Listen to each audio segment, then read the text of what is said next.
안녕하세요, 콩나물맘 여러분. 콩나물쌤 전병규입니다.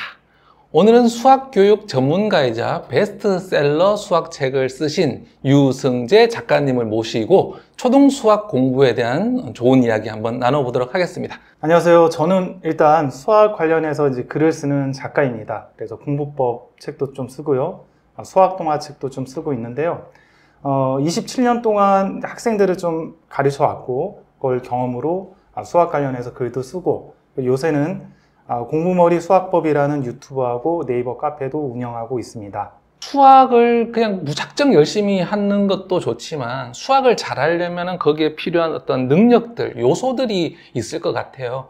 어떤 요소들이 수학 점수를 결정하는데 큰 영향을 줄까요? 일단 무작정 열심히 해야 됩니다. 네. 무작정 열심히 하면 지금 1등급에서 9등급제에서 대략 3등급 정도 거기까지는 들어가는데 이 무작정 열심히 한다라는 의미가 부모님 보시기에 우리 애가 너무 공부만 하는 것 같은 느낌. 너무 공부만 하는 것 같은 느낌. 너무 공부만 해서 네. 얘가 정말 성실하고 미래에 스카이 가는 게 아니야? 이 정도 느낌을 받는 정도를 한 중학교부터 공부하는 아이들이 보통 3등급을 받아요. 네. 그러니까 거기에 이제 플러스가 돼야 2등급, 1등급 이렇게 올라가겠죠. 그래서 이제 그 단계에서 좀 더 잘하기 위해서는 여러 가지 요인들이 필요한데, 보통 이제 상위 한 2% 정도 되는 아이들은 이제 자기주도성 혹은 과제 집착력, 자기가 하려고 하는 거, 요게 이제 굉장히 중요합니다. 그러니까 요게 되다 보면 이제 어려운 문제도 풀려고 하다 보니까 문제 해결력도 늘어나고, 뭐 수학적 사고력도 늘어나고, 추론 능력도 늘어나는 거죠. 그래서 열심히 하는 거에서 한 단계 올라가고 두 단계 올라가려면 그런 능력이 필요한 거고, 그 다음에 뭐 한 가지 더 꼽는다면 3등급에서 한 2등급 정도로 올라가려면 메타인지 능력이 좀 필요해요. 메타인지 능력. 네. 쉽게 얘기하면 이제 내가 아침을 먹고 뭐 화장실을 갔을 때랑 화장실을 가고 아침을 먹었을 때 이 차이가 뭐지? 이런 거를 이제 스스로 계속 공부할 때도 적용하는 작은 차이를 스스로 계속 발견하고 그렇죠. 연구하는. 그러니까 예를 들면 이제 예습을 하고 내가 공부를 해보니까 이런 느낌인데 복습 위주로 하면 이런 느낌이네. 혹은 뭐 개념서 풀고 문제집 풀면 이런데 문제집을 먼저 풀고 개념서 풀면 이렇구나. 그러니까 이게 나한테 좀 더 맞겠다. 이거를 이제 계속적으로 고민을 하면 이제 3등급에서 2등급까지 올라갈 수 있고. 근데 2등급에서 1등급으로 가려면 아까 얘기했듯이 자기주도성과 과제 집착력 이 두 가지가 있어야지 가능하죠. 그러니까 일단 무작정 열심히 해야 겨우 이제 3등급까지는 갈 수 있고, 메타인지와 자기주도성을 갖춰야 2등급, 1등급까지 계속 올릴 수 있다. 이런 말씀 주셨습니다. 그러면 초등 수학 공부법에 대한 이야기를 좀 해보고 싶은데요. 초등 때 보면 되게 효율적으로 보이는 공부법이 있어요. 성적을 초등학교 때 빨리 올릴 수 있는 방법이 있는데, 사실은 이런 것들이 기본적인 능력의 성장을 방해하기 때문에 학년이 올라가면 오히려 방해되는 그런 공부법이 있을 것 같은데요. 이런 공부법, 당장에는 좋아 보이지만 길게 하면 안 된다. 어떤 거 있을까요? 수동적인 방법들로 하는 것들이 좀 장기적으로는 안 좋죠.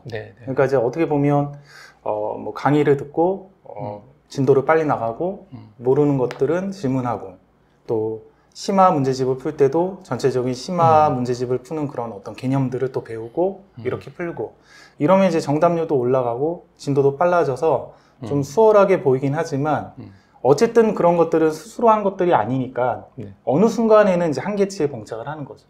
근데 그거 참 대부분의 아이들이 쓰는 방법이잖아요. 그러니까 그게 이제 대부분의 아이들이 쓰는데 정말 잘하는 애들을 자세히 관찰을 해보면 좀 올바른 방식으로 공부를 합니다. 그러니까 진도가 되게 빨리 나가는 것 같은데 자세히 관찰하면 올바른 방법으로 공부를 하고 있어요. 그러니까 자기가 일일이 다 풀고 그러니까 굉장히 유명한 학원들도 있어요. 어머님 사이에 소랑 무슨 소 그런 학원 같은 경우도 하루 종일 아이들이 어려운 문제를 과제 집착을 하면서 풀거든요. 그러니까 다 이렇게 풀어 나갑니다. 그래서 정말 한 상위 2% 안에 드는 아이들은 선행을 할 때도 심화까지 다 끝낸 다음에 그 다음 단계 과정을 선행을 하는 거지 선행을 짜르르 끝내고 뭐 심화하고 이러진 않아요.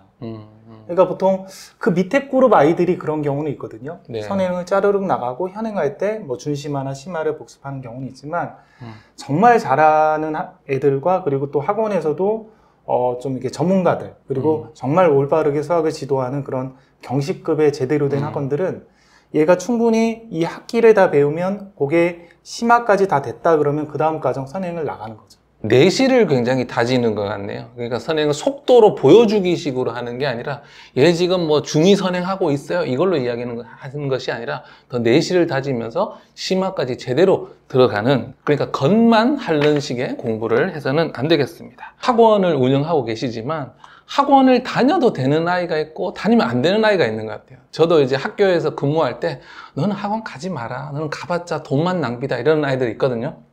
어떤 아이들이 학원에 가면 그 학원비만큼 효과를 볼 수 있고 어떤 아이는 그냥 다니지 않는 게 나을지 그거 한번 말씀해 주시겠어요? 다니지 않는 게 나은 아이는 별로 없어요. 네네. 일단 이제 제가 학생들을 지도해 보면 어쨌든 부모님들이 얘가 공부를 안 해도 학원을 보내면 학원에 가면 그나마 조금이라도 하니까 그것 때문에 이제 보내긴 하는데 네.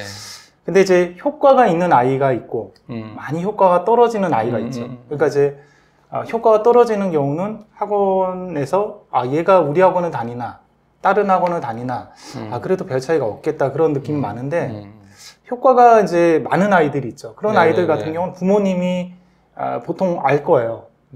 그러니까 부모가 내 자녀를 봤을 때 얘가 뭐 예를 들면 내가 봐도 성실하고 그리고 뭐 어떤 말도 잘 듣고 얘는 숙제를 내주면 정말 열심히 할 것 같고 네. 학교 가도 칭찬받고 학원 가도 칭찬받을 것 같다. 네, 네. 이런 아이들이 학원을 가면 똑같습니다. 네. 그러니까 부모가 봤을 때 내 자녀가 집에서 공부해도 뺀질대고 안 하려고 하고 그런 아이들은 학원을 가도 똑같아요. 그러니까 부모님들이 집에서도 안 하니 학원 가면 좋겠지라고 학원을 보내는데 학원 가도 똑같습니다. 단지 이제 학원을 가면 초반에는 좀 열심히 하거나 아니면 뭐 재생 같은 경우는 기숙학원은 아예 생활관리까지 해주니까 그런 생활관리까지 해주는 학원을 가면 좀 나아질 수는 있죠. 네. 이런 경우는 나아질 수 있는데 일반적으로 학원이 뭐 생활관리까지 안 해주기 때문에 부모님이 보기에 그러니까 내 자녀가 성실하고 열심히 한다, 자기주도적으로 한다, 그러면 학원 가도 칭찬받는 아이들이 되고 네. 아니면 똑같다. 네. 사실은 제가 학교에서 너는 학원 가지 마라고 하는 애들이 딱 그런 애들이에요. 너는 학교에서도 수업 잘 안 듣고 숙제도 안 해오면서 그 학원비 더 낸다고 하겠냐. 기본적인 공부 태도, 습관 이런 것부터 좀 바뀌어야지 사실은 의미가 있을 텐데. 네. 그래서 이제 한 가지만 더 말씀을 드리면 네. 이게 똑같이 선행을 나가더라도 이제 정말 이제 나중에 얘가 전교권이 되거나 공부를 잘할 거라고 판단할 수 있는 아이들은 뭐 초등학교 같은 경우는 학원 다니면 선행이 이제 빨라져요. 네. 심화까지 해도 중학교까지는 많이 빨라지는데 아이들이 현행 관련해서 이제 공부를 하잖아요. 학교에서 단원 평가를 보거나 아니면 중학교 같은 경우 수행 평가를 보거나 이렇게 현행 관련해서 시험을 볼 때 정말 잘하는 애들은 학원에서 따로 신경 안 써도 다 만점을 받습니다. 그러니까 왜 만점 받냐면 예전에 배우고 심화까지 한 건데 학교 선생님들이 수업을 해주니까 그걸 또 열심히 듣고 그렇게 하니까 다 기억에 나서 복습이 되고 그러니까 따로 공부를 안 해도 당연히 만점을 받는 거고 근데 이제 어설프고 좀 태도가 안 좋은 애들은 선행도 이렇게 많이 하고 심화도 이렇게 했는데 현행 단원평가라든지 수행평가 그런 거를 따로 준비를 안 해주면 못 봐요. 네. 그러니까 그거 가지고 이제 판단해도 돼요. 제대로 하는지 안 하는지.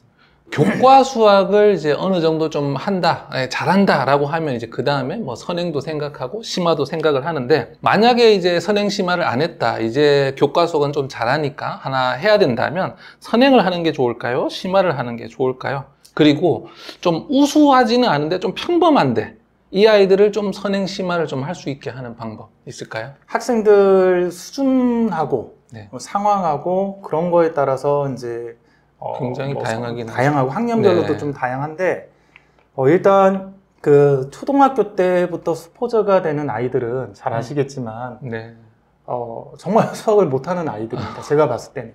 그러니까 연산부터도 잘 안 되고 설명하면 바로 잊어먹고 장기 기억에 저장이 하나도 안 되고 그래서 초등학교 때부터 수학을 너무 못하고 힘들어하는 아이들 같은 경우는 정말 수학을 못하는 아이들이고 근데 중학교, 고등학교 때 이제 수포자가 되는 아이들을 보면 특히 고등학교 때 수포자가 되는 아이들을 보면 못 따라가요, 현행 진도를. 그러니까 자기가 이제 수학의 양이 있으면 이 수학의 개념이나 이 양을 못 따라갑니다. 그러니까 어느 학기, 한 학기 걸 공부할 때 초등학교 때는 뭐 2달, 3개월 그러면 끝냈으면 어느 순간 한 학기 걸 공부하는데 1년이 걸리고 1년 6개월이 걸리고 그런 아이들이 점점 생겨나요. 그래서 자연스럽게 아이들이 학년이 올라갈수록 수학을 포기하거나 수학을 못해지는 이유 중에 하나가 그냥 못 따라가서. 그러니까 이게 조금이라도 좀 느리게 학교에서 나간다면 따라갈 수 있겠죠. 가령 네. 특성화고는 좀 느리게 나가거든요. 그러니까 그런 아이들이 특성화고를 가면 따라 붙습니다. 왜냐하면 거의 한 학기 분량을 1년 정도에 나가요, 특성화고는. 그러니까 아이들이 못 따라가서 수포자가 되거나 수학을 못하는 경우가 많기 때문에 저는 이제 수준별로 봤을 때 그래도 한 중학교부터는 좀 수학이 약한 학생들은 개념 위주로 선행을 좀 해야 된다라고 말씀을 드리고 싶어요. 왜냐하면 어느 순간 못 따라갑니다, 현행을. 뭐 중2 때 못 따라가든 중3 때 못 따라가든 고1 때 못 따라가든. 그런데 이제 그러지 않고 어쨌든 어느 정도까지는 우리 아이가 좀 발전 가능성이 있으면 초등학교 때는 시간이 많으니까 그래도 심화 쪽에 조금이라도 난이도 높은 문제를 혼자 고민해보는 쪽에 좀 방점을 많이 찍고 중학교부터는 예상치 못하게 진도가 느릴 가능성이 어느 순간 생기기 때문에 조금씩 선행도 같이 나가는 형태로 이렇게 이제 전체적인 로드맵을 좀 짜주면 좋겠죠. 초등학생은 조금 더 심화로 조금 더 어려운 문제들 많이 풀어보고 그러니까 실력을 네. 초등학교 때는 이제 그 선행보다는 아이의 실력, 학습 능력을 좀 높이는 방향으로 그러니까 좀 더 고민하게 하기도 하고 그러시고 중고등학교는 아무래도 진도를 못 따라가는 경우들이 있기 때문에 개념 위주로 한 학기 정도 선행해보자 라고 말씀하신 것 같습니다. 그동안 이제 학원에서 아이들 많이 지도하셨잖아요. 그 중에서 좀 수학 공부와 관련한 어떤 기억나는 에피소드들 좀 들려드릴 만한 이야기가 있을까요? 이게 뭐 잘하는 케이스도 있고 못하는 케이스도 그렇죠. 있는데 뭐 가령 못하는 케이스 같은 경우는 어떤 아이가 있는데 이 아이가 수학을 못해요. 근데 이제 저희 학원에 중2 때인가 왔는데 제가 꼼꼼하게 관찰하면서 해보니까 정말 못하더라고요. 이 학생이. 근데 그 전에 학원에서는 발각이 안 된 거예요. 그래서 어떻게 너는 발각이 안 됐냐? 초등학교 때부터 너 이런 상태로 계속 왔는데 그러니까 숙제를 다 베끼고 그러면 잘 모른다라는 거 선생님들이. 속이는 방법은 많죠. 그렇죠. 뭐 잘 아시겠지만 과외를 하면서도 몇 년 동안 숙제를 베꼈는데 발각이 안 되는 아이들도 제가 봤습니다. 그러니까 너무 못하고 테스트만 봐도 알거든요. 테스트만 봐도 딱 못하는 게 나오고 엄마가 항상 전화를 해요. 숙제 좀 많이 내달라고. 제가 3-4시간의 분량을 내줬는데요. 근데 30분만 하고 놀고 있다고. 숙제 푼 거 물어보면 모릅니다. 아이들이. 그래서 상담을 해보면 지금까지 다 베껴서 했는데 발각이 안 된 거죠. 그래서 그런 아이들을 다시 이제 정확하게 좀 알게끔 머리에 저장하게끔 가르치려고 개념 테스트 같은 걸 만들어서 제가 이제 개념 테스트를 보는데 이게 수학을 잘하는 아이들은 이제 개념을 듣잖아요. 개념을 듣고 자기가 개념을 한번 읽어봅니다. 그 다음에 개념 테스트를 보면 이게 머릿속에 당연히 남아있잖아요. 그러니까 잘 씁니다, 바로. 잘 써서 거의 교정할 게 없어요. 근데 수학을 못하는 아이들은 쓰라 그러면 거의 하나도 못 씁니다. 그럼 무슨 작업을 해야 되냐면 안 되겠다. 너 이거를 그대로 베껴 써라 일단. 베껴 쓰고 거기 있는 거 노트 필기 하듯이 개념 테스트를 베껴 쓴 다음에 교재 보고 그 다음에 그거를 너가 암기를 해라. 그리고 나서 다시 테스트를 보자. 요 작업만 하는데 한 2시간이 걸려. 소단은 한 이만큼 개념 하는데 2시간. 그럼 진도를 하나도 못 나가잖아요. 근데 그렇게 하고 나면 정답률이 굉장히 올라갑니다. 연산 했을 때도 많이 안 틀리고. 그러니까 대부분의 수학을 못하는 아이들이 듣고 잊어먹고 그냥 아무것도 모르는데 막 푸는 거예요. 그러니까 정답률이 떨어지죠. 그러니까 이게 이제 되게 못하는 케이스의 하나에 해당이 되고 또 이제 잘하는 아이들 케이스 같은 경우는 뭐 이런 케이스도 있어요. 어떤 아이가 중학교 때 전교 1등을 했던 아이인데 특목고를 갔는데 내신이 3등급, 4등급 이거밖에 안 나오는 거예요. 특목고를 갔더니 학원에서 엄청 많은 양을 했는데 그래서 제가 이게 뭘까 이렇게 해서 이게 얘를 지켜봤는데 엄청나게 많은 교재를 풀긴 푸는데 이게 저장이 안 돼. 정확하게 모르는 거예요. 근데 최상위권인데 너무 많이 하니까. 그러니까 너무 많은 양을 이렇게 풀면 아이들이 정확히 모르는 경우가 있거든요. 너무 다양한 문제집을 풀어도. 그때 딱 드러나는 증상이 뭐냐면 문제를 풀면 한 70%는 맞는데 나머지 20-30%가 틀려서 뒷부분이 틀려서 답이 안 나와요. 그래서 얘를 문제집 양을 줄여주고 오답만 계속 많이 시켜서 오답. 그러니까 똑같은 거를 다시 푸는 게 아니라 그냥 문제들을 뽑아가지고 이거랑 유사히 유형들을 뽑아서 인출 연습을 시켜준 거죠. 정확히 알게끔 그 유형들만 뽑아서. 그것만 하니까 바로 1등급이 올라가더라고요. 그러니까 이러한 사례들이 굉장히 많아요. 아이들이, 어머님들이 이제 왜 우리 아이는 교재 정답률도 높고 뭐 교재도 잘 푸는 것 같고 선생님도 이해를 잘하는 것 같은데 왜 시험 보면 점수가 안 나오냐. 인출 연습을 많이 해줘야 됩니다. 잘하는 애들은. 굉장히 공감되고 제 기억들도 떠오르는데 역시 반에서 그렇게 이해 안 되고 저장 안 되는 애들 있잖아요. 저도 비슷한 방식으로 했는데 저는 이제 하브루타니까 짝꿍하고 계속 설명하면서 다시 읽고 그 개념 하나 넣는 것, 그 과정이 굉장히 중요하더라고요. 그런데 개념이 하나 두 개 들어가기 시작하면 얘가 학습하는 방법을 터득을 하더라고요. 처음에는 이제 학습을 어떻게 하는지를 몰라요. 그냥 읽고 끝. 시험은 막 그냥 자기 영감 떠오르는 대로 아무렇게나 풀고.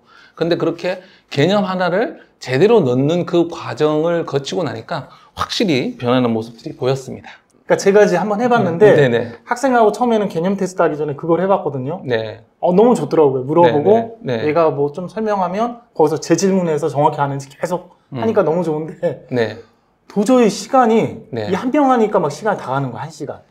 다른 애도 해줘야 돼. 그게 트레이닝 과정이 필요하더라고요. 트레이닝 과정이 지나가면 시간이 굉장히 빨리 단축이 됩니다. 처음에는 얘기하는 공부법도 모르고 이걸 자기가 어떻게 설명해야 되는지를 몰라서 가만히 있잖아요. 딴소리 하는데 계속 하고 한 달, 두 달 하고 나니까 그 다음에 받으면 자기가 막 이게 나오기 시작하는 거예요. 그러니까 시간 단축이 굉장히 많이 되고 결국에는 이 공부 못하는 아이들은 시간을 아무리 줄여봤자 의미가 없잖아요. 안 들어가니까. 그래서 그렇게 해줬을 때 저는 이제 최하위권부터 최상위권까지. 최상위권들도 잘한다 그러는데 초등학생이니까 빈대가 많잖아요. 근데 이제 짝꿍 가르치면서 자기가 놓치고 있었던 부분들. 왜냐면 설명을 하는데 자기 입에서 안 나오는 거죠. 그럼 제가 딱 그러죠. 너 그거 몰라서 안 나오는 거다. 알면은 설명이 된다. 그러면 애들이 확실히 거기 좀 더 신경 쓰고 한 단계 레벨업이 되더라고요.